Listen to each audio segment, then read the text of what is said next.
Je pensais vraiment pas que ça pouvait m'arriver.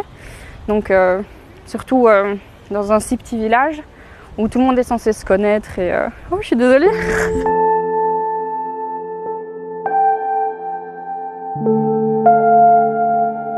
Je promenais mon chien sur le Ravel. J'ai décidé de lâcher mon chien dans une sorte de friche. À peine 5 minutes après que je sois entrée dans la friche, un homme est venu me poser des questions concernant si la pharmacie autour de chez moi était de garde ou pas. Au moment où il vient m'aborder, je pense tout simplement que c'est un touriste. En étant sur le Ravel, ce ne serait pas étonnant.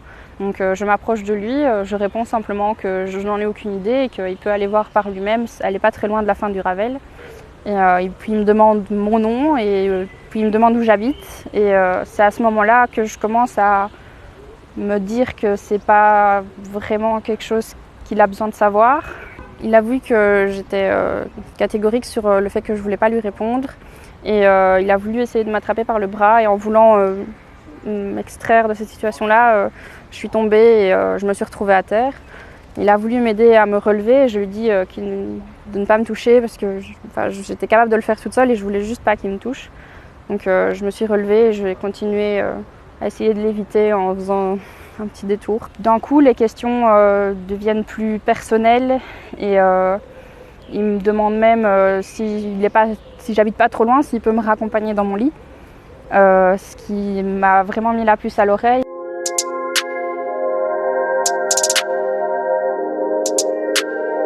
J'avais pas l'espoir que ça fonctionne, à vrai dire, et le temps que j'essaye d'éviter cet homme en faisant un demi-cercle dans le champ, j'ai vu une jeune femme arriver sur son vélo, une jeune femme d'origine néerlandaise ou en tout cas flamande avec un fort accent, est venue me porter secours. Lorsqu'elle est arrivée, du coup, elle m'a directement appelée par mon prénom et m'a demandé simplement « Héloïse, qu'est-ce que tu fais là ?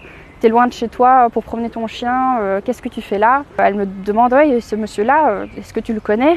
Et je fais les gros yeux et je lui dis « Non, je ne connais pas. » Et j'ai vu que l'homme était comme angoissé et un peu agacé que quelqu'un vienne couper court à la discussion. Et lorsqu'il est reparti du côté pour aller vers Barvaux, nous on est restés là quelques instants. J'étais vraiment tétanisée, j'avais les jambes qui tremblaient, j'avais comme une nausée qui était présente.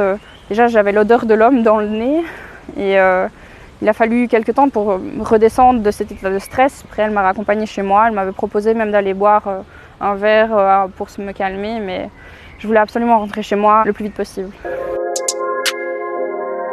Lorsqu'on s'inscrit, on doit donner notre carte d'identité, donc on ne peut pas mentir sur notre prénom et notre nom de famille. Et en m'appelant par mon prénom, je pense que ça a vraiment fait cette proximité de sécurité pour moi et cette insécurité pour l'homme, sachant qu'elle pouvait vraiment me connaître. Dès qu'on active l'application, on tombe sur le bouton d'alerte. Et il suffit simplement d'appuyer 2 secondes. On peut aussi faire sonner son téléphone très très fort ou faire comme si on avait un faux appel. On a toutes les personnes à proximité qui peuvent nous aider. Ils peuvent nous rejoindre le plus vite possible, nous appeler, nous envoyer un SMS et même joindre notre géolocalisation à la police ou à toute situation. Honnêtement, sans cette application, je pense que, vu qu'il avait déjà essayé de m'approcher, je pense qu'il aurait peut-être réussi, tout simplement. Si on est chez soi et qu'on reçoit une notification, ça vaut peut-être la peine d'aller voir, parce qu'il se passe c'est peut-être rien, c'est peut-être juste quelqu'un qui se fait accoster et qui est dans une situation très délicate, mais ça peut être clairement pire. Il ne faut pas hésiter et que ça peut clairement sauver quelqu'un, je pense.